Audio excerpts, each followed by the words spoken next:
If, in the ancient world, all roads led to Rome, then in the modern world of high-speed transport, all roads should lead to the Roman city of Le Mans. Certainly they do, for the manufacturer prepared to undertake, in the full glare of world publicity, the most exacting sports and grand touring car race in the international calendar. In 1961, the Triumph team from Coventry in England made good its promise of the previous year and returned to Le Mans. Apart from its duration of 24 merciless hours, the regulations which govern Le Mans make it a technical proving ground second to none, from which the everyday motorist eventually reaps the benefit. Matters of weight, streamlining and fuel consumption are the practical realities of this race, and the scrutineers will accept nothing on face value. All cars must run on the common fuel supplied, and every gallon used will be meticulously recorded throughout the race. From Porsche of Germany comes an assortment of engine capacities. Lotus of England introduce a Coventry Climax engine of only 750 cc's.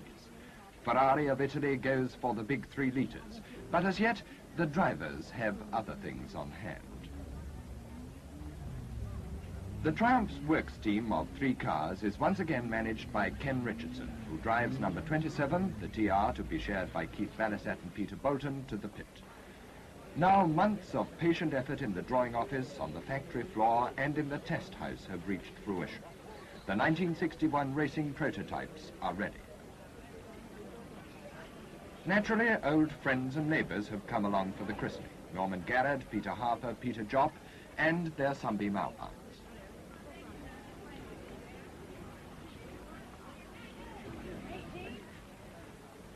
Entered by the Écurie Casse, this 2.5-litre Cooper. Twice in the past, their Jaguars have won for Scotland. But beyond question, the strongest bid to cover the greatest distance in the 24 hours comes from CFAC Ferrari. 4 works cars, no less than 8 private entries. Success depends upon the proper functioning of every single component, and by no means least important are the windscreen wipers on this very high-speed road circuit. The French call their beloved little DBs the tanks. But one of the problems of advanced aerodynamics is how to get in. Even the program sellers join the rhapsody in blue, and the law is constantly on the alert against any crafty fiddling under the bonnet.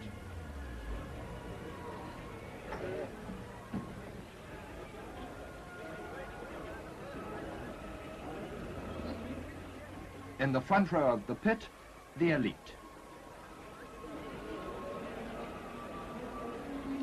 At the back, the tradesmen. And make no mistake about it, they also stand who only serve and wait.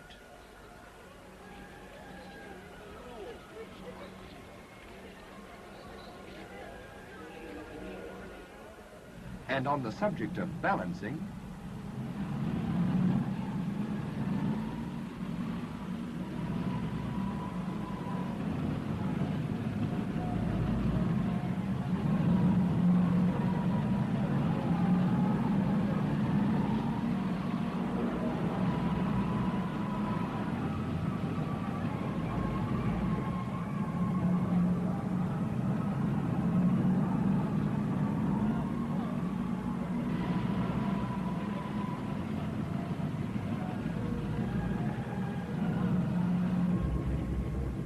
The vintage should, of course, always be served after Vespers. The three Triumphs were improved versions of the experimental cars which had shown such promise the previous year. Designated the TRS, their specification includes twin overhead camshaft four-cylinder engine of 1985 cc's, developing some 150 brake horsepower, disc brakes all round, and a separate chassis carrying reinforced glass fiber bodywork. In practice, they had been timed at 140 miles an hour down the Mulsanne Strait.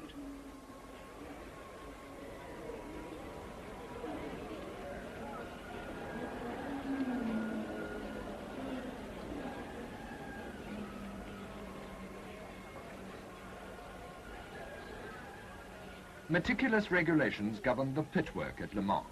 To every competing car, an official is appointed.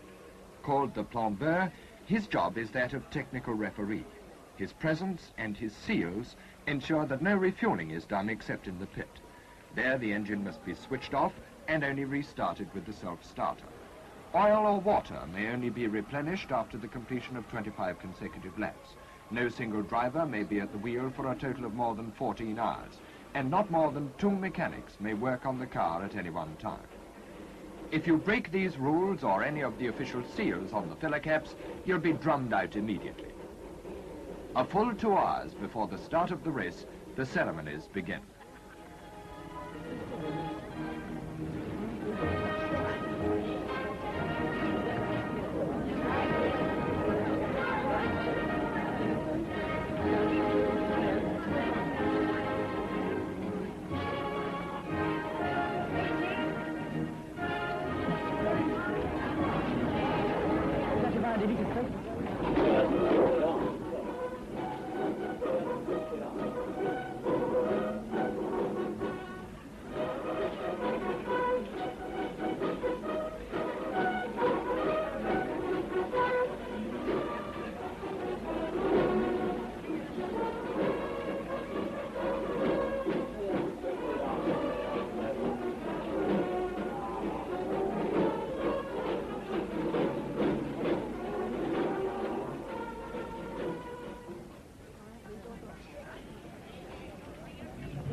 Jim Clark in the Border Reivers Aston Martin makes a brilliant start. Behind him, Roy Salvadori, then the Grand Touring Astons, and Sterling Moss with the blue GT Ferrari.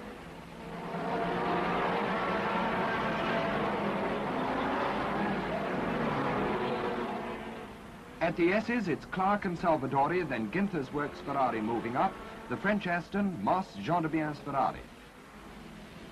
Then the rest of the field with Les Leston in number 26 leading the 3 TRs.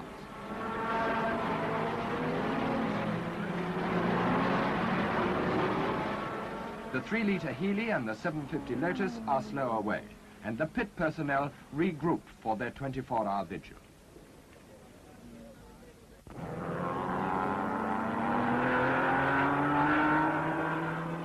First time round, it's Ginther's experimental 2.4 leading Jean de Bien's 3-litre Ferrari. At the S's, Jim Clark is still third. Moss has his lights on, and Hansken on the Cunningham Maserati is ahead of Roy Salvadori.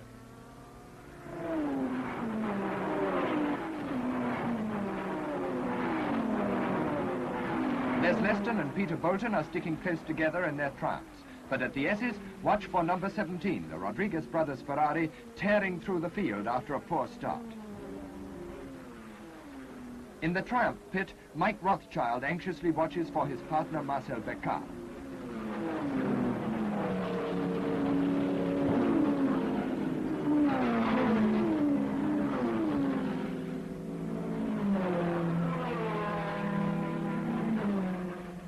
Leston and Bolton weave through the field in close company, and Becker's TR number 25 is not far behind.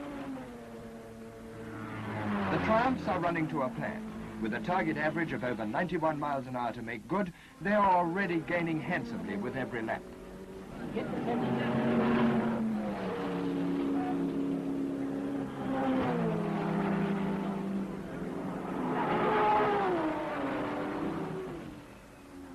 At Tertre Rouge and the start of the straight, Mike Parks on the third works Ferrari momentarily splits the Triumph trio.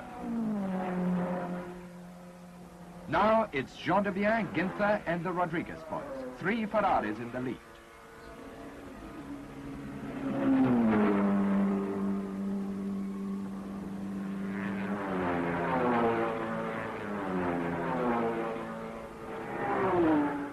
The Triumph drivers, Peter Bolton, Les Leston and Marcel Beccar, are all old hands at Le Mans. They well know the critical importance of this opening phase. Lapping steadily at 101 miles an hour, they neither get involved in pointless personal duels nor waste time being balked by slower machinery.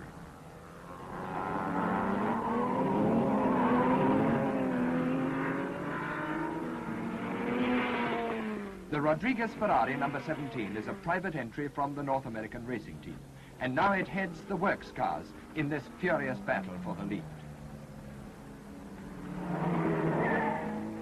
The first routine stop, Walter Hansken with the Cunningham Maserati 3-litre, the principal hope of the United States. Hansken retains the wheel after refueling.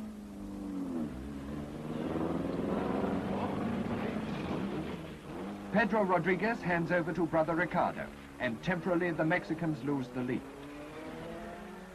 The Pabst Thompson Cunningham Maserati rejoins the fray, now lying 9th. In the Triumph pit, Ken Richardson briefs Keith Balisat, and in comes Peter Bolton in the leading TR.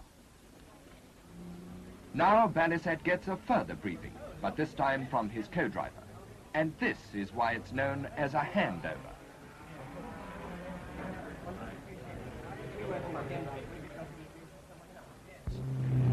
Immediately, Les Leston comes in, followed by Marcel Beccar, and the pit organization moves smoothly and swiftly into action.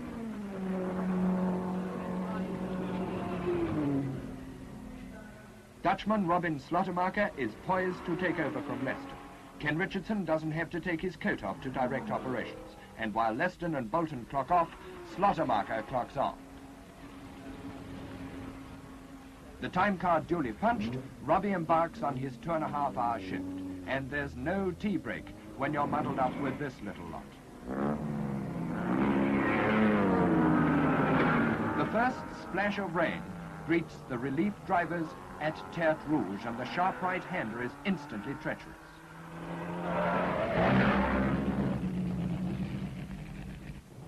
Immediate action by the marshal, but for Walter Hansken and the leading Cunningham Maserati, all is lost when lying 5th. Mind you, for a man reported to have a fractured arm, Hansken, though blooded, seems remarkably unbowed. But it's a sad blow for Briggs Cunningham, whose Le Mans efforts seem to win little more than admiration. Number 18, Sterling Moss, now leads the Grand Touring cars, lying 4th. And this time it's Baghetti's works Ferrari who temporarily breaks up the Triumph trio.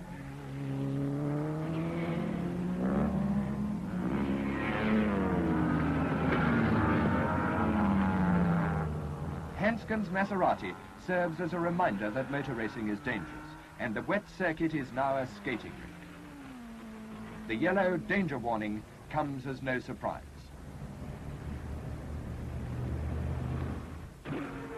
The fast right-hander after the pits has claimed another victim. Bruce Halford injured and the Ecos Cooper written off. But at the pits, business as usual. Team manager Norman Garrett and timekeeper Jackie Reese grimly watch the Hopkirk Jock Alpine through its refueling stop. In fact, this car is unfortunately later to be disqualified under the rigid technical regulations. But in comes the other Alpine, driven by the rally partnership of Peter Harper, and instantly the drivers exchange limericks.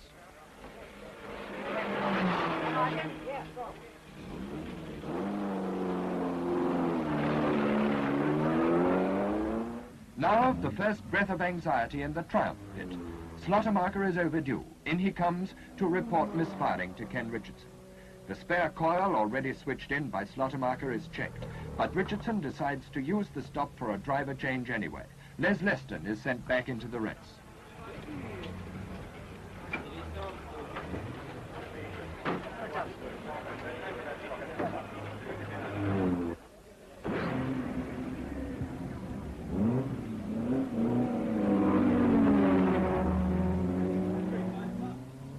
Now Phil Hill has taken over number 10 and struggles to stay ahead of Rodriguez. But here's a nasty moment for Meres.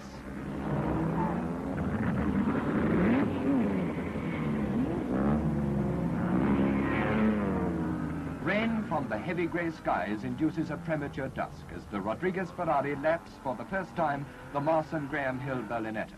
And after 4 hours of racing, the saloon lies 5th with 54 laps. The Works Ferraris are 1st, 3rd and 4th. Rodriguez 2nd, 1¼ minutes behind Phil Hill.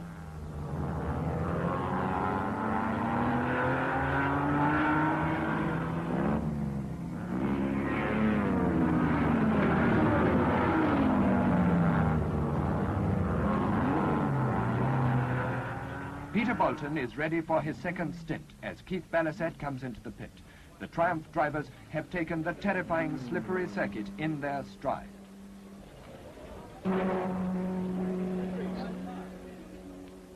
But Bolton needs all his Yorkshire toughness and determination, to say nothing of a bit of chewing gum, to face the wet darkness that lies ahead.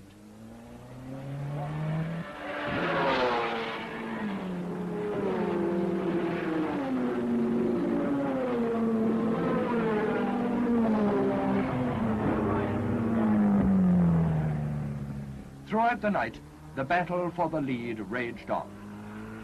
Wheel to wheel, lap after lap, averaging over 122 miles an hour in the dark, the Rodriguez brothers fought the works cars for every yard. In the big car class, it was a Ferrari benefit, though Sterling Moss went out at 1 a.m., a fan blade having severed the radiator hose, and Jim Clark and Ron Flockett's Aston had been wheeled away. Even the electronic brain calculating the positions got a headache as the situation in the classes became more confused. But it was clearly to be a bitter battle for the team prize as official retirements came in and the field was whittled down to 37 runners.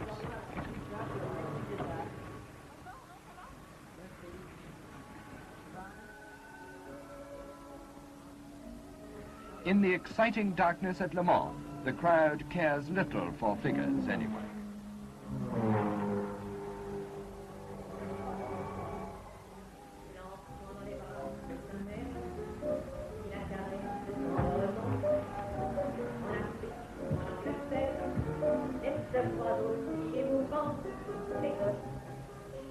Though that sort of figure, of course, always retains its interest.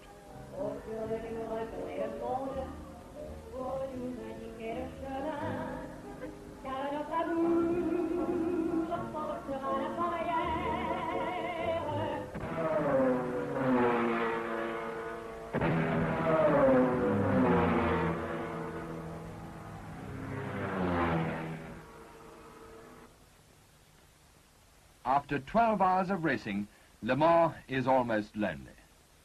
But at 5 a.m., first light, the crowd begins to stir and realizes that, incredibly, this race is only just past the halfway stage. The Rodriguez boys are in the lead by 16 seconds, and the snarling exhausts sound a triumphant reveille.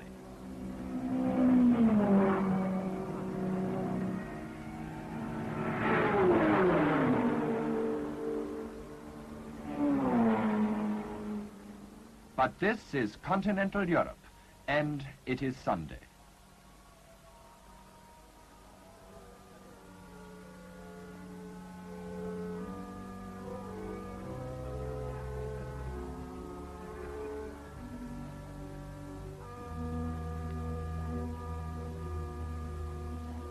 Back in the stands, the spectators count their chickens. That was number 27, there's number 25, and there's 26. So the Triumph team is still intact. And what's more, Peter Bolton and Keith Balasat now lie 16th in general classification. Becker and Rothschild are 17th. and Leston and Slaughtermarker are 19th and gradually closing up. Only 4 of the 8 GT Ferraris are left, but these two, Noble and Bianchi, are fighting each other for 6th place and the Grand Touring lead.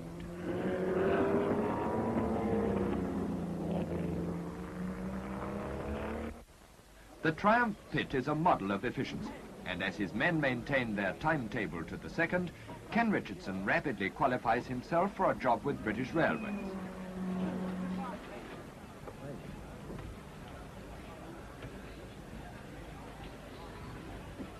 Peter Bolton and Keith Balasat are brilliantly paired, but probably the hero of the hour is Les Leston. A leg muscle torn at the start is causing him excruciating pain with every move. But as Balasat calmly takes over number 27 at 7 a.m., there's drama down the road. The Rodriguez car has lost almost 20 minutes at its pit. The electrical trouble, which had temporarily slowed Slaughtermarker the night before, has dropped the Mexicans from 1st to 4th place, 5 laps behind the leaders. Now down in the S is further drama. The Beckard-Rothschild Triumph suddenly spurts oil smoke, but the engine sounds clean enough. At once, Mike Rothschild is called into the pits, where his arrival is anxiously awaited.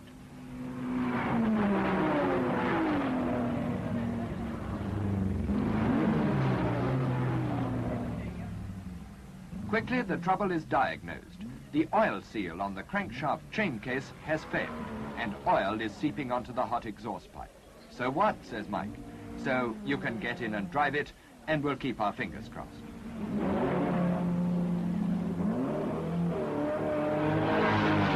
Meantime, the 2.5-litre Cunningham Maserati, with Briggs himself and Kimberley at the wheel, is plying steadily on. The blue and white American cars are popular at the circuit, and the fact that an American driver, Phil Hill, now shares the leading car is in no small measure due to the sporting determination of Briggs Cunningham, who pioneered this European trail for his countrymen.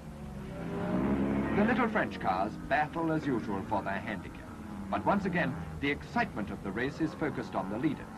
Phil Hill and Jean Devien are still under heavy pressure, for the Rodriguez brothers in Ferrari 17 are carving away their lead. Number 7, the Cunningham 3-litre Maserati, is now 5th, for the Ginther and Von Tripp's Works Ferrari has run out of fuel. Meantime, to his immeasurable relief, Mike Rothschild completes his tour of duty. The Triumph, though smoking heavily, has not yet developed a cough, and the mechanics almost welcome the crisis as a challenge to their skill at first aid.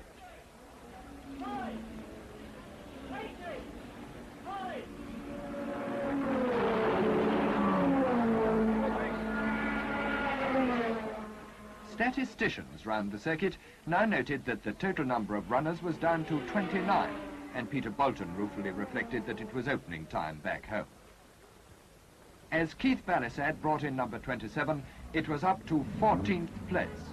There was little to report, but extremely exciting possibilities were rapidly becoming apparent. At this time, fatigue becomes a very real factor at Le Mans, but you'll be hard put to it to spot any sign of tiredness here after 20 hours of racing.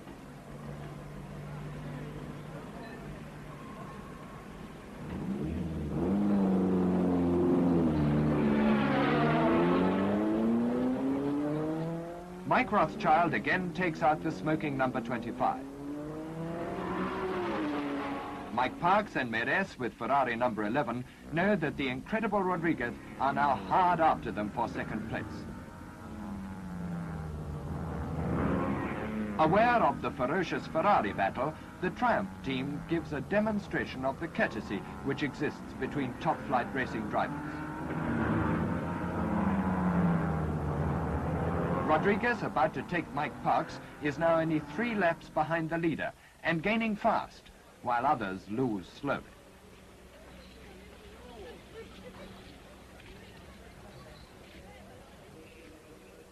The surviving Sunbeam is on its way to the Thermal Efficiency Award, though well behind the Triumphs. But the Porsches, which had been the TR's most serious challenge for the team prize, now run into trouble. The 1700 of Joachim Bonnier and Dan Gurney has its flywheel come adrift.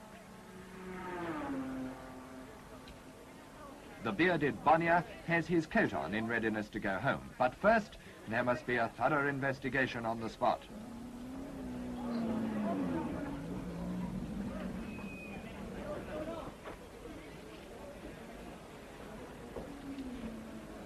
Achtung, alles ist nicht in Ordnung.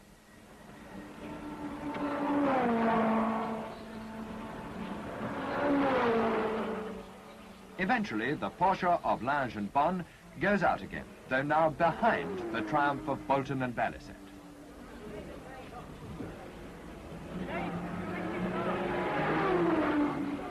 Once again, the Pabst Thompson 3-litre Cunningham Maserati is in for fuel. The rear-engine V12 Type 63 has twice changed all its 24 spark plugs, and the drivers too seem to be having some rear-end trouble. Maybe the seat could do with a little more padding, but at least the timekeeper has a proper windscreen. Anyway, the car is still running strongly and is destined to finish a very gallant fourth. However, it's Rothschild's turn once again to assume responsibility for number 25. Becker reports to Richardson that despite the oil leak, the car continues to run extremely well.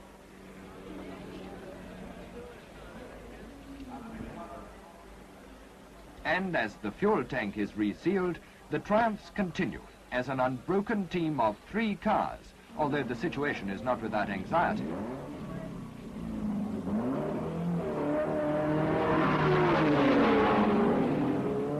Suddenly, with only 2 hours to go, in comes Pedro Rodriguez.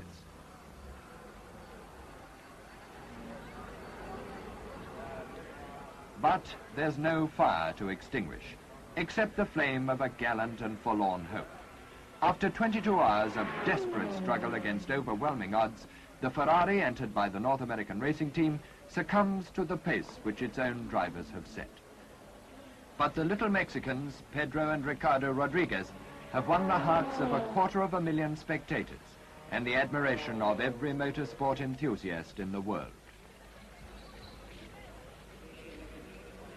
Stirling Moss knows how it feels to be beaten by misfortune, and Pedro realizes that he was making up enough time for it to have been just possible to win. But they're sportsmen as well as fighters, these brave little Mexicans, the Rodriguez brothers. Now Mike Parks comes in, secure in 2nd place at his first Le Mans. As the Belgian Willy Maires takes over the last spell from the Englishman, they are 4 laps behind their teammates in the lead, but a clear 9 laps ahead of their nearest pursuer.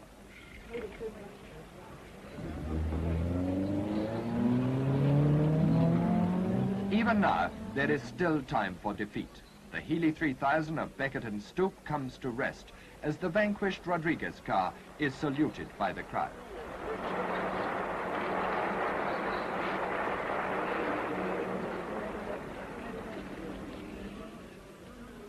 The last of the Aston Martins.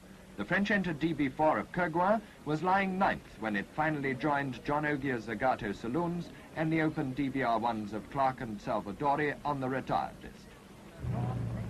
But still, the number 25 Triumph smoldered on, and the moment of truth was at hand. While the mechanics did what they could, the time had come for strategy.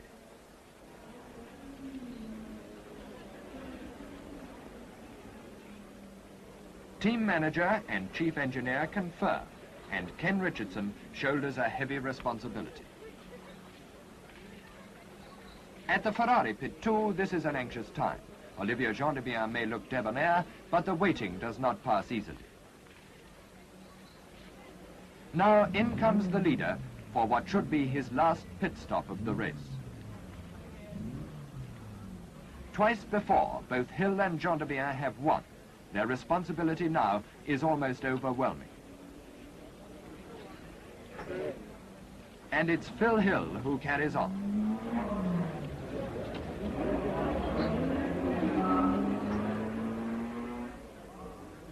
At the Triumph pit, Number 25 is still stationary, and every British spectator holds his breath.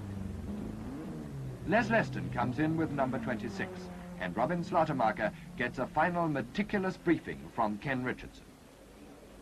Tunner, the reserve Triumph driver, metaphorically holds Mike Rothschild's hand as Slaughtermarker goes out in 13th place.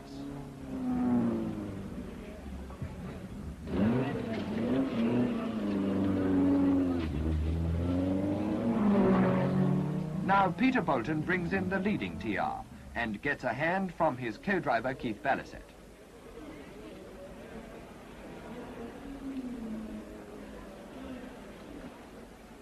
Ever mindful of the stringent regulations, even at this late hour, Balasset eases the TR back to clear the Park Triumph's tail, and then rejoins the race in the leading British car.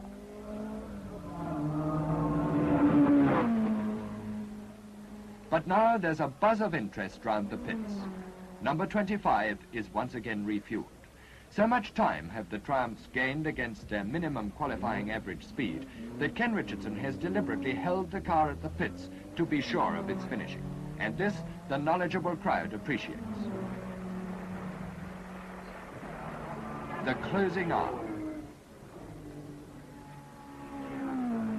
In the back of their pit, the Triumph mechanics relax. They've done their job, none better, and now is the time to check up on what the rest of the world's been up to.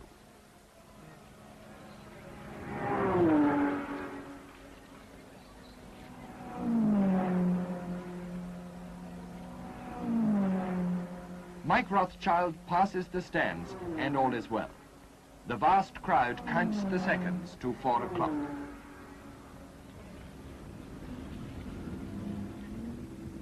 And there it is. 24 hours of concentrated motor racing history have passed.